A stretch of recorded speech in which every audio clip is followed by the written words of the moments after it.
The official story is simple.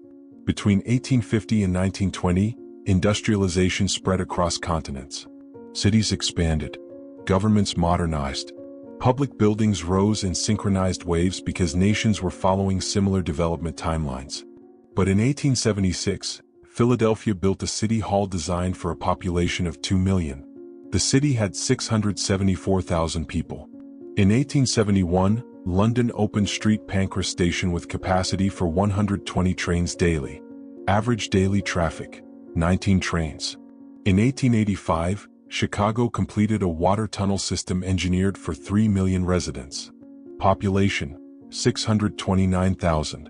Across the United States and United Kingdom, hundreds of public buildings share construction dates clustered within the same 15-year window. Courthouses in towns with populations under 5,000. Post offices with sorting infrastructure for cities 10 times their size. Train stations with platforms that remained half empty for decades. The buildings themselves carry dates: 1867, 1871, 1888, carved into stone, cast into bronze plaques, recorded in dedication ceremonies attended by thousands. But the infrastructure inside them tells a different story. This is a documentary examination of architectural timing, institutional patterns, and the historical label that has emerged to describe them. No conclusions will be drawn. All interpretations remain open. The evidence speaks for itself. In 1869, the city of Manchester completed its town hall. The building contained 28 courtrooms, administrative offices for 340 staff members, and an archive system designed to store 150 years of municipal records. Manchester's population in 1869, 351,000. The archive capacity was built for a city of over 2 million. The courtrooms averaged 6 cases per week. They were designed for 60. By 1920, Manchester's population reached 730,000. The town hall still operated at less than half capacity. This wasn't unique to Manchester. Between 1865 and 1890, over 200 municipal buildings across the UK were completed with similar scale mismatches. Liverpool's St. George's Hall, Birmingham's Council House, Leeds Town Hall. Each one engineered for populations that wouldn't exist for another 40 to 60 years. The architects left records. The plans exist. The justifications were documented. But the numbers don't align with the demand. Across the Atlantic, the pattern repeats with unsettling consistency. In 1888, the city of Cincinnati opened a courthouse that could process 400 cases simultaneously. Average daily caseload, 23. The building included holding cells for 600 detainees. Average occupancy, 41. In 1873, St. Louis completed a customs house with import documentation systems designed for a port processing 12,000 shipments monthly. Actual monthly shipments in 1873, 890. The buildings were not experimental. They were not prototypes. They were operational civic infrastructure, built to exact specifications, opened with ceremony, and immediately underutilized for decades. The construction dates cluster: 1867 to 1871, then a pause, then 1885 to 1892. 2 narrow windows, hundreds of buildings, institutional architecture appearing in synchronized waves across continents. The explanation offered is economic. The industrial boom created wealth. Governments invested in future growth. Cities planned optimistically. But optimism doesn't explain precision. It doesn't explain why a town of 8,000 in rural Ohio received a post office in 1889 with mail sorting infrastructure identical to facilities in cities of 200,000. It doesn't explain why the ventilation systems in these buildings were engineered for occupancy levels that wouldn't be reached until after World War I. It doesn't explain why so many of these structures share not just similar construction dates, but identical architectural features. The same column ratios, the same ceiling heights, the same window spacing, as if built from a common template. In 1871, the British government completed 47 post offices across England, Scotland, and Wales. All opened within a 6-month period. All featured the same floor plan, the same materials, the same administrative layout. Official explanation: centralized planning. A single architectural office standardizing public buildings for efficiency. But the scale exceeds efficiency. The materials alone required supply chains operating at a level of coordination that shouldn't have existed in 1871. Granite quarried in Scotland, marble from Italy, iron fixtures cast in Sheffield, timber from Norway, all arriving on schedule, all installed within months. The logistics imply an infrastructure already in place before the buildings were designed. In the United States, the pattern is even more pronounced. Between 1867 and 1871, the federal government completed 89 custom houses, courthouses, and post offices. Each one required congressional approval. Each one required funding. Each one required architects, contractors, and laborers. The buildings weren't prefabricated. They were stone, brick, iron, built on site with techniques that required skilled labor and months of construction. Yet they all carry dates within the same 4-year window. The official records describe a coordinated federal building program, a response to post-Civil War expansion, a modernization effort led by the Treasury Department's Office of the Supervising Architect. But the timeline compresses in ways that resist simple explanation.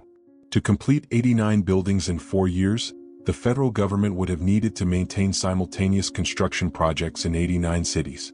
That means 89 teams of architects, 89 supply chains, 89 labor forces operating in parallel. And yet, no records describe the scale of this mobilization. No contemporary accounts mention the infrastructure required to support it. The buildings simply appear. Documented, dated, occupied. The timing raises questions that extend beyond economics or planning. These weren't temporary structures. They were permanent civic infrastructure. Many remain in use today, still operating below the capacity they were designed for in the 1870s and 1880s. They suggest a system already in motion, a template already established, a coordination that predates the official timeline of their construction. And they carry a label that has emerged in recent years to describe this pattern. A label that connects these buildings not to the nations that claim to build them, but to something that came before. The infrastructure didn't just appear in major cities. In 1889, a town called Zanesville, Ohio, population 18,000, received a federal courthouse with capacity for 60,000 annual visitors. The building included 12 courtrooms holding cells for 200 detainees, and a records vault designed to store 80 years of legal documentation. Annual courthouse visitors in 1889, 4,200. The vault didn't reach half capacity until 1957. This wasn't an isolated case of ambitious planning. It was part of a pattern that stretched across the American interior, into regions where demand couldn't justify the scale. In 1887, a post office opened in Lima, Ohio. Population, 12,000. The sorting facility was designed for a city of 150,000. It included pneumatic tube systems, mechanized mail conveyors, and storage for 40 tons of parcels. Daily mail volume in 1887, 600 pounds. The pneumatic tubes weren't activated until 1923. Across the Atlantic, the same pattern unfolds in the United Kingdom. Between 1870 and 1890, the British government completed railway stations in towns that had no existing rail demand. Stations with platforms for 8 trains. Stations with waiting halls that could accommodate 2,000 passengers. In towns where daily ridership averaged 40 people. The stations weren't built speculatively. They were operational infrastructure, staffed and maintained, serving populations that wouldn't grow into them for half a century. In 1875, the town of Swindon, population 19,000, opened a railway works facility designed to service 300 locomotives annually. Actual locomotive traffic in 1875, 19 per year. The facility included repair bays, warehouses, and administrative offices scaled for a network 10 times the size of what existed. It operated at 6% capacity until 1902. The infrastructure before demand pattern extends beyond buildings. In 1825, construction began on the Erie Canal. Official records describe it as a visionary project, a waterway designed to connect the Great Lakes to the Atlantic, opening the interior of North America to trade. The canal was 363 miles long. It required 83 locks. It involved the excavation of 40 million cubic feet of earth. At the time construction began, the region had no industrial base to justify it. No cities, no ports, no population density requiring a trade route of that scale. The canal was completed in 1825. Population along its route, 26,000. By 1835, 10 years after opening, the Erie Canal was processing 2 million tons of cargo annually.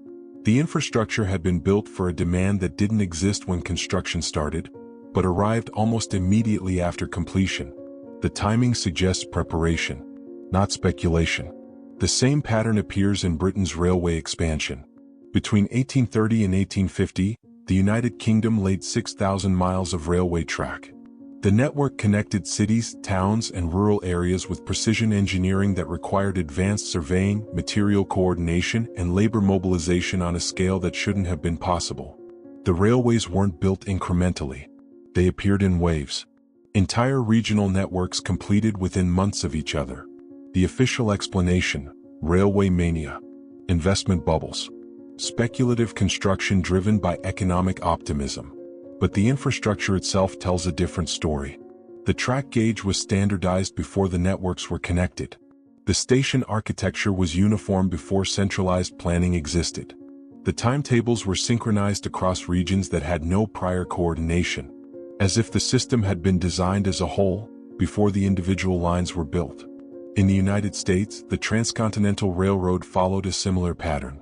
Construction began in 1863. The line crossed 1,900 miles of wilderness, mountain ranges, and desert. It required tunneling through granite, bridging canyons, and laying track across terrain that had never been surveyed. The project was completed in 1869, 6 years. To accomplish this, the Central Pacific and Union Pacific Railroads employed tens of thousands of workers, coordinated supply chains across continents, and maintained construction schedules that required laying up to 10 miles of track per day. The logistics alone suggest an infrastructure already in place. The materials didn't arrive by accident. The labor forces weren't improvised. The engineering wasn't experimental. The railroad appeared as if the groundwork had already been laid. But the most unsettling pattern isn't in the railways or canals. It's in the administrative systems. Between 1865 and 1890, hundreds of public buildings across the United States and United Kingdom were completed with identical bureaucratic layouts. The same office configurations, the same filing systems, the same hierarchical structures. In 1888, a customs house in Portland, Maine used the same document processing system as a customs house in Liverpool. The forms were different, the languages were different, but the organizational logic was identical. The filing categories, the routing procedures, the physical layout of desks and cabinets, as if designed from the same institutional template. This wasn't the result of shared best practices. Institutional knowledge transfer in the 1880s moved slowly. It required publications, conferences, international correspondence. There's no record of systematic administrative coordination between American and British governments during this period. And yet, the systems match. The same uniformity appears in water infrastructure. In 1857, London began construction on a sewer system designed by Joseph Bazalgette. The system was engineered for a population of 4 million. London's population in 1857, 2.3 million. The sewers were built with expansion capacity for another 2 million people, a population level London wouldn't reach until 1900. Across the Atlantic in 1889, Chicago completed a water tunnel system with similar over-engineering. The tunnels were designed for 3 million residents. Chicago's population, 1.1 million. Both systems used similar construction techniques. Both were built with the same expansion logic. Both anticipated demand decades before it materialized. Whether this reflects inheritance or convergence remains open to interpretation. The evidence compounds. Public buildings with identical construction dates. Infrastructure scaled for populations that didn't exist. Administrative systems that mirror each other across continents. Railways and canals that appear in synchronized waves. And beneath it all, a timing pattern that resists simple explanation. The buildings carry dates: 1867, 1871, 1888. But the infrastructure inside them suggests something older. Something already operational when the official construction began. The records describe ambitious planning, visionary architecture, federal programs and industrial booms. But the scale and coordination imply a different foundation. A foundation that carries a name, one that appears in architectural surveys, historical records, and maps from the same period when these buildings rose. A name that has been reinterpreted in recent years to describe not a nation, but a system. A system these buildings may have inherited. The word Tartaria first appears in European maps during the 13th century. It described a vast region stretching across Central Asia, Siberia, and parts of Eastern Europe. The name was geographic, not political. It referred to territories inhabited by Turkic and Mongolic peoples, often labeled collectively as Tartars by Western cartographers. By the 18th century, the term had become a catch-all for unmapped or poorly understood regions east of Europe. It appeared on maps published in London, Paris, and Amsterdam, sometimes covering areas larger than the Russian Empire. But by 1850, the name had mostly disappeared from official geography. The territories it described were absorbed into the Russian Empire, the Qing dynasty, and the Ottoman sphere. The label Tartaria faded from maps, replaced by more specific political designations. Except in one place: in architectural records. Between 1850 and 1900, the term Tartarian appears in building surveys, customs documentation, and municipal archives across the United States and United Kingdom. Not as a nation, but as a descriptive label for architectural style. Tartarian Gothic, Tartarian Baroque, Tartarian Neoclassical. The style wasn't defined by ornament or decoration. It was defined by scale, by engineering, by infrastructure that exceeded the immediate context. Buildings labeled Tartarian shared common features: over-engineered foundations, ventilation systems designed for larger populations, uniform administrative layouts, and construction dates clustered in the same narrow windows. The label wasn't conspiracy. It was classification. And it appeared in official records. In recent years, the term has been reinterpreted. Online communities have adopted Tartaria as shorthand for a pattern they observe in 19th century infrastructure. A pattern of scale, timing, and coordination that resists conventional historical narratives. Three interpretations have emerged. The first, inheritance. The buildings weren't constructed in the 1860s and 1870s, they were renovated, repurposed, or rededicated. The infrastructure already existed. The dates carved into stone mark ownership transfers, not original construction. The second, coordinated construction. A centralized system, possibly international, built public infrastructure using standardized templates. The system operated across borders, used shared supply chains, and followed a common architectural logic. The buildings were new, but the system that produced them was older.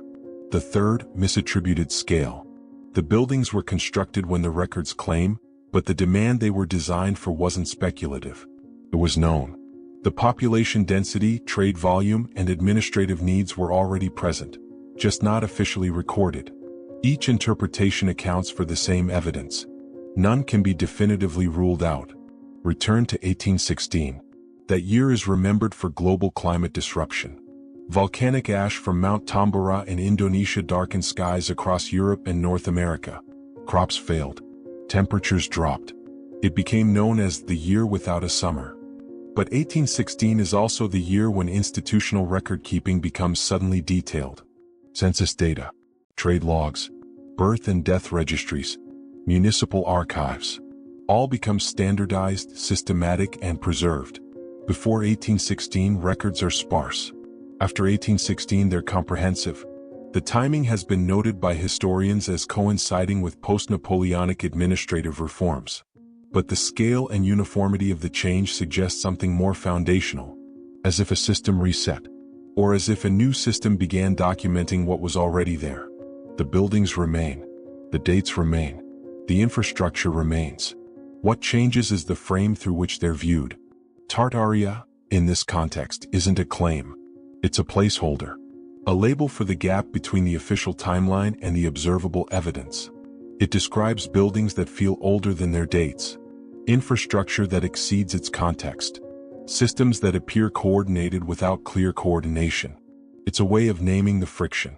Whether these buildings represent inheritance, coordinated construction, or misattributed scale, the evidence invites examination. The courthouses that served populations a fraction of their capacity. The railways that appeared in synchronized waves. The administrative systems that mirrored each other across oceans.